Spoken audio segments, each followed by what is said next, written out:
Hey there, grumpy old fart here. I'm doing an alien encounter video on the Silver Man. Before I get into it though, if you enjoy my content, it would really help me out if you could hit the like button, subscribe to my channel, share my content on all of your platforms, and post a comment or two. Remember, I welcome your comments, even if you disagree with me. If you enjoy a good book, check out my author page on Amazon.com. My pen name is H.L. Anderson. You can find all of my books there, including the Devo Poland Chronicles. These are science fiction books. There's two of them. I'm working on a third right now. They're science fiction, space warfare type things. They're a study of humanity from an alien perspective, if that makes sense. But I hope you get it and hope you like it. God bless one and all. All right, the Silver Man. At about 11:30 p.m. on March 17th, 1978, 39-year-old service engineer Ken Edwards was driving home from a union meeting in Greater Manchester, United Kingdom. His home was in Warrington Newtown development, about 15 miles away. He saw what he thought was a man climbing near the Risley nuclear facility. He soon realized that he was actually watching a tall humanoid figure lumbering down the steep embankment. The startled engineer slammed on his brakes and his van skidded to a halt. He ended up about 50 feet away from the hulking humanoid. The being was illuminated by his headlights.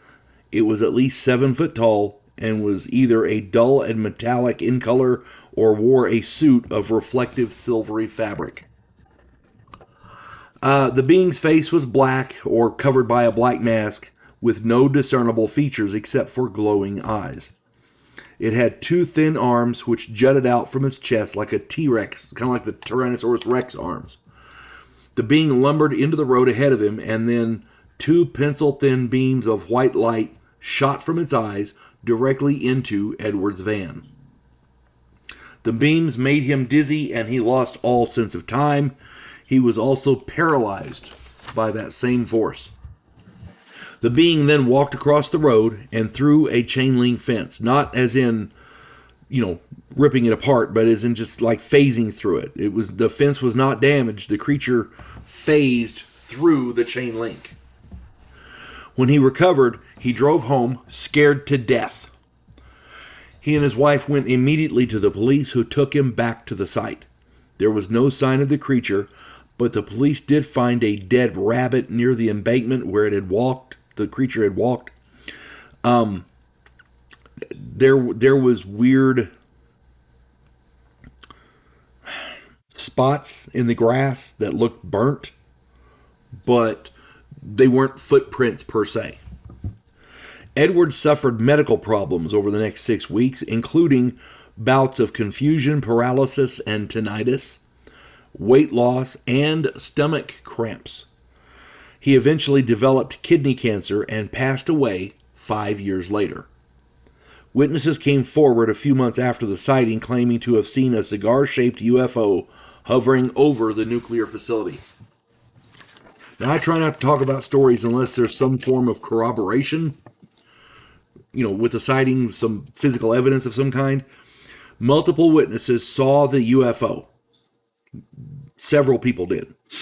Edward's health issues and subsequent death by cancer seems pretty corroborative to me. That's all I'm saying. Now, again, if anybody else has any more information or any different information, please put it in the comments. It's rare that a person dies from an encounter with an alien or a UFO, but this seems to me like something of that. Again, we don't know if the alien actually attacked him. With the I-beams, yes, but it may have been defensive.